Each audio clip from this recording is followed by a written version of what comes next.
ہمارے نجات دہندہ خداوند یسوع مسیح کے نام میں آپ سب کی سلامتی ہو۔ ہم اس بات کے لیے خدا کا شکر ادا کرتے ہیں کہ اس مہینے فروری کا آغاز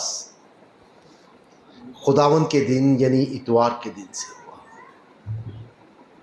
اور ہم اس بات کے لیے بھی شکر ادا کرتے ہیں کہ ہم اس مہینے کا آغاز باہم جمع ہو کر خداوند کی عبادت اور بندگی سے کر رہے ہیں، اور سب سے بڑھ کر یہ کہ ہم خداوند کے حکم کے مطابق خداوند کی پاک میز میں شریک ہونے سے اس مہینے کا آغاز کرتے ہیں۔ ان ساری چیزوں کے لیے ہم خدا کا شکر ادا کرتے ہیں۔ جو حوالہ خدا کے پاک کلام میں سے آپ کے سامنے تلاوت کیا گیا ہے وہ دوسرا سیموئیل اس کا 6واں باب اس کی پہلی 11 آیات پر مبنی ہے، جس میں درج واقعہ اپنے آپ میں ایک منفرد اور حیران کن ہے۔ اس کی وجہ یہ ہے کہ اس میں ایک شخص کا ذکر ہے جس کا نام عزا ہے، اور وہ خدا کے صندوق کو گرنے سے بچانے کے لیے اپنا ہاتھ بڑھاتا ہے اسے روکنے کے لیے، اور خدا اسے مار دیتا ہے۔ اس بنیاد پر ہمیشہ سے اس حوالے پر سوالات کیے جاتے تھے کہ کیا خدا بے انصاف؟ کیا عزا جو تھا وہ بے قصور تھا؟ اور اگر بے قصور تھا تو پھر خدا نے اسے ایسی خوفناک سزا کیوں دی؟ اس کی نیت درست تھی تو بھی خدا نے اسے مار دیا۔ وہ خدا کے صندوق کو بچانا چاہتا تو بھی خدا اسے سزا دیتا ہے۔ اور پھر یہ سوال کہ اس ساری کہانی سے آج جو ہم نئے عہد نامہ کے لوگ ہیں ہمارے لیے کیا سیکھنے کے لیے ہے؟ ہم خدا کے پاک کلام میں سے آج اس کے بارے میں سیکھیں۔ سب سے پہلی چیز جو اس سارے حوالہ میں بڑی بنیادی ہے وہ ہے عہد کا صندوق۔ عہد کا صندوق صرف علامت نہیں تھا بلکہ وہ خدا کی موجودگی تھا، وہ خدا کی پاکیزگی تھا، وہ خدا کے اختیار تھا، اور خدا کا تخت تھا، جیسا کہ پہلا سیموئیل اس کے 4 باب کی 4 آیت میں لکھا ہے کہ خدا عہد کے صندوق کی کروبیوں پر بیٹھتا تھا، وہ اس کا تخت تھا۔ عہد کے صندوق میں کیا ہوگا، کیسے بنایا جائے گا، خدا نے خروج 25 باب میں موسیٰ کو اس کی ساری تفصیل دی،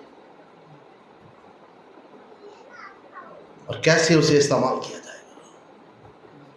لیکن اس حوالہ سے مناسبت سے جو آیات بہت ضروری ہے وہ خروج کی کتاب اس کے 25 باب کی 12 سے 14 آیات ہیں، جن کے مطابق خدا نے انہیں کہا کہ عہد کے صندوق کے پایوں پر 4 سونے کے کڑے بنا اور 2 ایک طرف ہوں 2 ایک طرف ہوں، اور ان میں سے چوبے جو ہیں وہ گزار، جو لکڑیاں تھیں جو ان کڑوں میں سے گزاری گئی، جن کے سہارے سے عہد کے صندوق کو اٹھایا جاتا تھا۔ اور 15ویں آیت میں خدا کہتا ہے کہ یہ چوبے جو ہے ان کڑوں کے درمیان ہی رہے، یعنی ہمیشہ رہے، اسے ہٹایا نہ جائے۔ اور خدا نے ایک خاص خاندان کو جو ہے وہ اس کی خدمت کے لیے مقرر کیا۔ گنتی کی کتاب اس کے 4 باب کی 15ویں آیت کے مطابق بنی کہات کو یہ خدمت سونپی گئی تھی کہ وہ خدا کے مقدس کی خدمت کریں گے، اور وہ عہد کے صندوق کو یعنی خدا کے مقدس کو اٹھائیں گے۔ یہ خدمت خاص طور پر خاندان کو سونپی گئی، اور خدا نے انہیں آگاہ کیا تھا کہ وہ خدا کے عہد کے صندوق کو چھوئے نہ، تو ایسا نہ ہو کہ وہ مر جائے۔ خدا نے واضح طور پر ان پر یہ بات ظاہر کی تھی۔ جب ہم اس حوالے کے پہلے حصہ کو پڑھتے ہیں تو اس میں ہمیں کوئی ایسی بات دکھائی نہیں دیتی جو نامناسب. اور اگر ہم اس حوالے کا مطالعہ کریں تو خدا کا پاک کلام بتاتا ہے کہ داؤد خدا کے عہد کے صندوق کو لینے کے لیے 30,000 آدمیوں کو اپنے ساتھ لے کر جاتا ہے. 30 آیت کے مطابق وہ خدا کے عہد کے صندوق کو نئی گاڑی میں رکھتا ہے. عزا جو ہے اسے ہانکتا ہے اور 5ویں آیت کے مطابق داؤد اور اسرائیل کا سارا گھرانہ مختلف سازوں کے ساتھ خدا کے عہد کے صندوق کے آگے تعریف، تمجید، حمد و ستائش کرتا ہے، خدا کے نام کو جلال دیتا ہے. اور جب ہم اس کا مطالعہ کرتے ہیں تو ہمیں اس میں کوئی ایسی نامناسب بات دکھائی نہیں دیتی جس سے خدا ناراض ہوتا. انہوں نے خدا کے عہد کے صندوق کو عزت دی، اس کے آگے ہر طرح کے ساز کے ساتھ جو ہے اس کی تعریف، تمجید اور عبادت کرتے ہوئے آ رہے تھے. تو کوئی ایسی بظاہر حیران کن بات نہیں لگتی ہے، نامناسب بات نہیں لگتی ہے، لیکن اصل مسئلہ جو تھا وہ یہی پر تھا، کیونکہ خدا نے انہیں ایسا کرنے کا حکم نہیں دیا تھا. گنتی کی کتاب اس کے ساتھ میں باپ کی نامی آیت کے مطابق خدا کا پاک کلام بیان کرتا ہے کہ بنی کہات کے خاندان کو خدا نے گاڑی نہیں دی تھی، یعنی یہ بیل گاڑی نہیں دی تھی، کیونکہ خدا نے انہیں مقدس کی ذمہ داری بخشی تھی. اور وہ ذمہ داری کیا تھی؟ انہوں نے عہد کے صندوق کو کندھوں پر اٹھانا ہے، ان چوبوں کے ساتھ کندھوں پر اٹھانا ہے. یہ خدا نے انہیں ذمہ داری دی تھی. لیکن یہاں کیا داؤد اور اس کے ساتھ جو لوگ تھے انہوں نے کیا کیا؟ انہوں نے نئی گاڑی پر اسے رکھا اور پھر وہ اس کے آگے آگے ہر طرح کا ساز بجا کر عبادت کرتے تھے. اب یہ طریقہ کار عہد کے صندوق کو ایک جگہ سے دوسری جگہ لے جانے کا یہ خدا کے کلام کے مطابق نہیں تھا، اور جو وہ حمد و ستائش اس کے آگے آگے کر رہے تھے وہ بھی خدا نے انہیں کرنے کا حکم نہیں دیا تھا. بظاہر اس میں کوئی خرابی نہیں لگتی ہے، لیکن خرابی یہاں نافرمانی کی ہے. خدا نے انہیں ایسا کرنے کا حکم ہی نہیں دیا. خدا نے کہا تھا کندھوں پہ اٹھانا ہے، اور جو عبادت وہ آگے کر رہے تھے ہر طرح کے ساز بجا کر، خدا نے ایسا کرنے کا حکم انہیں نہیں دیا تھا. تو سوال یہ پیدا ہوتا ہے کہ انہوں نے اس طرح کا طریقہ کار یا اس طرح کی عبادت کیوں؟ اس کا جواب ہمیں پہلا سیموئیل اس کے 6ویں باب کی پہلی 11 آیات میں ملتا ہے. انہوں نے یہ طریقہ کار فلسطینیوں سے لیا، یعنی اپنے ارد گرد کی ثقافت سے، معاشرے سے اس طریقہ کار کو لیا. اور وہاں فلسطینیوں کے پاس جب عہد کا صندوق تھا تو انہوں نے کہا کہ اسے واپس بھیجیں. تو 7ویں آیت کے مطابق پہلا سیموئیل اس کے 6ویں باب کی 7ویں آیت کے مطابق انہوں نے نئی گاڑی پر عہد کے صندوق کو رکھا، جیسے اسرائیل نے، داؤد نے عہد کے صندوق کو نئی گاڑی پر رکھا. فلسطینیوں کا طریقہ کار اپنایا. پھر انہوں نے نہ صرف عہد کے صندوق کو رکھا بلکہ انہوں نے اپنی مورتیوں کو بھی ایک تھیلے میں رکھ کر اس کے ساتھ رکھا. اور 5ویں آیت میں یہ لکھا ہے کہ انہوں نے کہا کہ اسرائیل کے خداوند کی تعریف کرنا. وہ اس بیل گاڑی پر عہد کے صندوق کو رکھتے ہیں اور اس کے آگے آگے اسرائیل کے خداوند کی تعریف کرتے ہیں. یہ طریقہ کار فلسطینیوں کا تھا جسے داؤد نے اور اس کے ساتھ سارے لوگوں نے اس کی نقل کی، اسے قبول کیا اور وہ طریقہ کار استعمال کیا جو خدا کے کلام میں انہیں حکم نہیں دیا گیا تھا. یہ خدا کی براہ راست نافرمانی تھی. علماء کہتے ہیں کہ داؤد کی سربراہی میں ایسا ہوا، اس نے 30,000 آدمیوں پر جو ہے انحصار کیا اس نے خدا کے ساتھ مشاورت نہیں کی، اس نے خدا کے کلام کو نظر انداز کیا، اور پھر اس کی سزا اس کے پیروکاروں کو ملی۔ انہوں نے اس ثقافت سے، اس معاشرے سے، ارد گرد کے ماحول سے طریقہ کار کو لیا اور اس طرح سے خدا کے لیے کام کیا، اور یہ خدا کی براہ راست نافرمانی تھی، اس لیے خدا نے اس کی سزا دی ہے۔ اگر اس چیز کو آج کے معاشرے میں دیکھیں، تو آج کے معاشرے میں ہم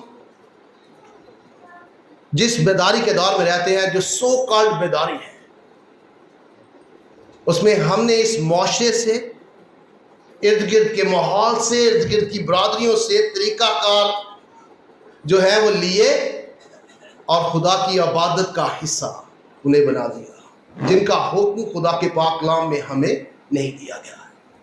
اس کی ایک آدھ مثال دیتا ہوں۔ بہت دفعہ جب یہ میں مثالیں دیتا ہوں تو بہت سے پاسبان، خاص طور پہ سینئر جو مجھ سے ہیں، وہ کہتے ہیں جی تسی نہ ہو جی تعلیم دیا کرو، تانوں 1500 لبدا ہی ہے نا۔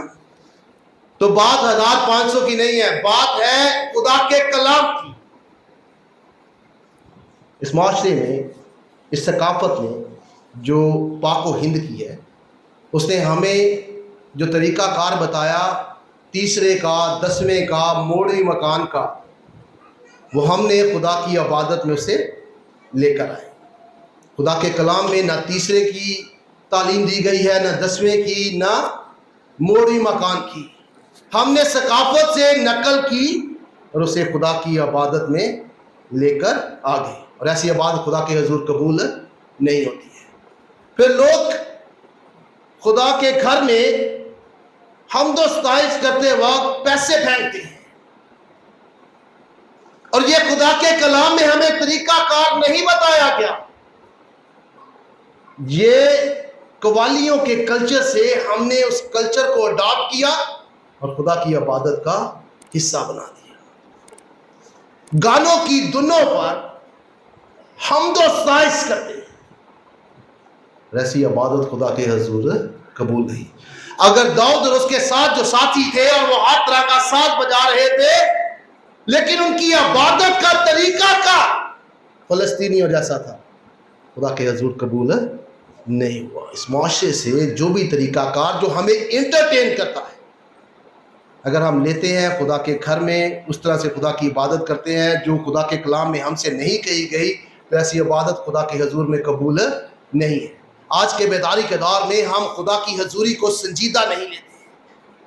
انہوں نے خدا کے احکام کو، اس کی پاکیزگی کو، اس کی موجودگی کو نظر انداز کیا۔ عام طور پر ہم کہتے ہیں ہلکے میں لیں۔ ہم خدا کی موجودگی کو، اس کی پاکیزگی کو، اس کے اختیار کو ایک معمولی بات سمجھتے ہیں۔ عبادات میں لوگ بات کرتے ہیں، پاکشاہ کی جب مقرر کیا جاتا ہے لوگ تب باتیں کرتے ہیں، جب پاکشاہ دی جاتی ہے لوگ تب سنجیدہ نہیں ہوتے ہیں، دوسرے سے بات کرتے ہیں۔ خدا کی حضوری کا ہمیں خیال نہیں ہوتا ہے۔ خدا کے مذبح پر ہم اس خوف، اس پاکیزگی کو سامنے رکھتے ہوئے نہیں آتے۔ ہم خدا کی موجودگی، اس کے استحقاق کا خیال نہیں رکھتے ہیں۔ جو لوگ خدا کی خدمت کے لیے مخصوص نہیں ہوتے، وہ بھی خدا کے مذبح پر بغیر کسی خوف کے آتے ہیں اور کہتے ہیں کہ یہ فضل کا دور ہے، لیکن ایسا نہیں ہے۔ ایسی عبادات خدا کے حضور میں قبول نہیں ہوتی ہے۔ نیا نامہ میں بھی عبرانیوں کے خط اس کے 12 باب کی 28 اور 29 آیات میں لکھا ہے کہ پس ہم اس بادشاہی کو پا کر جو ہلنے کی نہیں، اس فضل کو ہاتھ سے نہ جانے دیں، جس کے سبب سے پسندیدہ طور پر عبادت خدا ترسی اور خوف کے ساتھ کریں، کیونکہ ہمارا خدا بھسم کرنے والی آگ ہے۔ خدا کا کلام کہتا ہے کہ خدا کی موجودگی میں ہمیں خدا کا خوف ہونا چاہیے، خدا کی پاکیزگی کا، اس کی موجودگی کا خیال ہونا چاہیے، اس کے اختیار کا، اس کی حیثیت کا احترام ہونا چاہیے۔ ہم بات چیت کرتے ہیں، مذاق کرتے ہیں، عبادت کے دوران ہم سنجیدہ نہیں ہوتے ہیں، ہم خدا کی حضوری کا خوف نہیں رکھتے ہیں، لیکن خدا کا کلام ہمیں کہتا ہے کہ ہمیں سنجیدگی کے ساتھ، خدا کے خوف کے ساتھ، خدا ترسی کے ساتھ خدا کی حضور میں اس کی عبادت کرنی چاہیے۔ جب ایسی عبادت ہوگی جو خدا کے کلام کے مطابق ہوگی تو وہ قابل قبول ہوگی۔ ہم خدا کے کلام سے زیادہ ایموشن، جذبات، احساسات کو ترجیح دیتے ہیں، لیکن سب سے اہم چیز خدا کا کلام ہے۔ اور داؤد اور اس کے ساتھ سارے لوگوں نے خدا کی کلام کو نظر انداز کیا، اور علماء کہتے ہیں کہ سب سے خطرناک عبادت وہ ہے جو لاپرواہی کی عبادت، جس میں ہم خدا کی موجودگی، اس کی پاکیزگی، اس کے اختیار کا لحاظ نہ رکھیں، لاپرواہی کریں، اسے ایک معمولی بات سمجھیں۔ یہ عبادت خطرناک ہوتی ہے، خدا کے حضور قبول نہیں ہوتی ہے، اور نہ صرف قبول نہیں ہوتی ہے بلکہ اس کے عوض خدا ہمیں کسی نہ کسی طرح سے سزا دیتا ہے۔ اور دوسری چیز عزا کی ہے، وہ کہانت سے تعلق رکھتا تھا، وہ خدا کے کلام کو جانتا تھا۔ خدا کے کلام میں واضح طور پر کہا گیا تھا کہ اس کی ذمہ داری یہ ہے کہ عہد کے صندوق کو اپنے کندھوں پر اٹھائے، لیکن اس نے فلسطینیوں کے طریقہ کار کے مطابق اسے گاڑی پر رکھا اور اسے ہانکتے ہوئے لے کر جا رہا تھا۔ اگرچہ ان کی نیت صحیح تھی، داؤد کی نیت صحیح تھی، اس کے ساتھ لوگوں کی نیت صحیح تھی کہ خدا کا جو ہے عہد کے صندوق کی عزت کرے۔ بہت دفعہ لوگ کہتے ہیں نہیں ساری نیت ٹھیک ہے، لیکن اگر نیت ٹھیک ہے لیکن آپ کا عمل خدا کی نافرمانی کر رہا ہے تو خدا اس کی سزا دے گا، کیونکہ خدا کے نزدیک فرما برداری اہمیت کی حامل ہے۔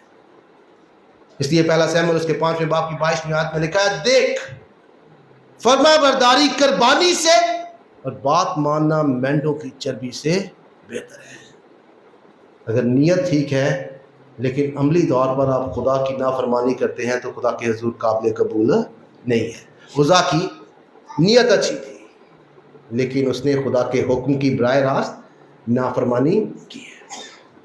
پھر عزا کے بارے میں یہ خیال کیا جاتا ہے کہ وہ یہ سمجھتا تھا کہ جو ڈسٹ ہے، جو زمین ہے، وہ اس کو خدا کی پاکیزگی کی حفاظت کرنا چاہتا تھا۔ تو کیا کوئی انسان خدا کی پاکیزگی کی، اس کے اختیار کی حفاظت کر سکتا ہے؟ نہیں، خدا کو انسانی ہاتھوں کی ضرورت نہیں ہے۔ اس کا اظہار پالوس رسول ایمان کی کتاب اس کے 17ویں باب کی 25ویں آیت میں کرتا ہے اور کہتا ہے، نہ محتاج ہو کر آدمیوں سے خدمت لیتا ہے، کیونکہ وہ تو خود سب کو زندگی اور سانس اور سب کچھ دیتا ہے۔ خدا جو ہر چیز پر اختیار رکھتا ہے وہ انسانی ہاتھوں کی مدد کا جو ہے محتاج نہیں ہے۔ جب لوگ یہ کہتے ہیں کہ میں ایسا کرنے سے خدا کی مدد کر رہا ہوں تو وہ اسی وقت خدا کے نافرمان بنتے ہیں، اس کی حقارت کرتے ہیں، خدا انہیں سزا دیتا ہے۔ عزا کو بھی اس کی نافرمانی کے باعث سزا دی گئی اور سب کو اس کے وسیلہ سے سیکھ دی گئی۔ لوگ اکثر یہ کہتے ہیں کہ اگر عزا نے خدا کے عہد کو چھوا اور وہ مر گیا تو نئے عہد نامہ میں وہ عورت جو اس کے خون جاری تھا اس نے خداوند یسوع مسیح کو چھوا تو اسے کچھ نہیں ہوا بلکہ وہ شفا پائی۔ تو یہ دونوں چیزیں فرق ہیں۔ عہد کے صندوق کو چھونے سے خدا نے منع کیا تھا، لیکن کلام میں کہیں بھی خداوند یسوع مسیح کو چھونے سے منع نہیں کیا گیا۔ پھر بھی اس نے خداوند یسوع مسیح کو چھوا نہیں تھا بلکہ اس کی پوشاک کو چھوا تھا، اور وہ اسے بچانے کے لیے ہاتھ نہیں بڑھاتی ہے بلکہ خود بچنے کے لیے اپنا ہاتھ بڑھاتی ہے، اس لیے اسے شفا ملتی ہے۔ پرواہی کریں گے تو ہم خدا کے مقدس کو برباد کریں گے۔ پھر پہلا کرنتھیوں خط اس کے 11ویں باب کی 27 سے 30 آیات میں پالوس رسول کہتا ہے کہ جو کھاتے پیتے وقت خداوند کے بدن کو نہ پہچانے وہ کھانے پینے سے سزا پائے گا۔ اسی سبب سے تم میں سے بعض کمزور، بیمار اور بہت سے سو گئے ہیں۔ جو کھاتے پیتے ہوئے خداوند کے بدن اور خون کے استحقاق کو، اس کی پاکیزگی کو نہیں جانتا، وہ اس کے شریک ہونے سے سزا پائے گا۔ اور خدا کا پاک کلام کہتا ہے اسی سبب سے تم میں سے بعض کمزور، بیمار اور بہت سے سو گئے ہیں، یعنی مر گئے ہیں۔ خدا یہ کلام میں خدا کی میز کا بڑا استحقاق ہے، کیونکہ یہ میز خدا کی موجودگی کو ظاہر کرتی ہے۔ لوگ جب خدا کی میز میں شریک ہوتے ہیں تو وہ اسے اس طرح سے استحقاق نہیں دیتے ہیں۔ جب وہ اس میں شریک ہوتے ہیں، جب تک اسے ختم نہ کیا جائے، اس کا استحقاق اور احترام ہونا چاہیے۔ جب ہم خدا کی عبادت کرتے ہیں تو خدا کے گھر میں خدا کی موجودگی، اس کی عبادت، اس کی بندگی، اس کی پرستش کا استحقاق ہونا چاہیے، اور طریقہ کار وہی ہونا چاہیے جو خدا کے پاک کلام میں بیان کیا۔ خود ساختہ طریقہ کار سے خدا سزا دے گا۔ اور آج کل زیادہ تر عبادات میں وہ طریقہ کار ہے جو معاشرے سے لی گئی چیزیں ہیں۔ آپ ایک لمبی فہرست بنا سکتے ہیں جو ہم معاشرے سے اٹریکٹ ہوتے ہیں اور پھر اسے خدا کی عبادت کا حصہ بنا دیتے ہیں اور کہتے ہیں جی خیر ہے، تو یہ لاپرواہی کی عبادت ہمارے لیے نقصان کا باعث ٹھہر سکتی ہے اور خدا کے حضور قبول بھی نہیں ہوتی ہے۔ پھر آخری چیز یہ ہے کہ وہی عہد کا صندوق جو عزا کو سزا دیتا ہے۔ اگر ہم دوسرا سیموئیل اس کے 6 باب کی 11ویں آیت پڑھیں تو وہاں عبید ادوم کے گھر وہ 3 مہینے تک عہد کا صندوق رہتا ہے اور خدا اسے اور اس کے گھرانے کو برکت دیتا ہے۔ وہی چیز جو نامناسب طور پر اور خدا کے احکام سے دور ہو کر لوگوں کو سزا دیتی ہے، وہی جب عبید ادوم اور اس کا گھرانہ جو ہے خدا کے حکم کے مطابق عہد کے صندوق کی خدمت کرتا ہے، تو پھر خدا اسے اور اس کے گھرانے کو برکت دیتا ہے۔ اور اس سے ہم یہ سیکھتے ہیں کہ جب ہم خدا کے کلام کے مطابق اس کے حضور آئیں گے، اس کی عبادت کریں گے، اس کی بندگی کریں گے، اس کی پرستش کریں گے، اس کی ستائش کریں گے، تو پھر خدا ہمیں اور ہمارے گھرانے کو برکت دے گا۔ اور اگر ہم معاشرتی چیزوں کو خدا کے گھر میں لائیں گے تو پھر خدا سزا دے گا۔ اس لیے ہماری خدا سے یہ التجا، منت اور فریاد ہے کہ ہمیں یہ توفیق دے کہ ہم خدا کے کلام پر کسی بھی حال میں سمجھوتا نہ کریں، تاکہ خدا ہمیں اور ہمارے گھرانے کو برکت دے۔ اس پاک کلام کے وسیلہ سے ہم سب کو بڑی برکت دے۔ Thanks for watching. To watch more, subscribe, like and comment. Don't forget to Guardians of Faith PCP Gacker. Follow now.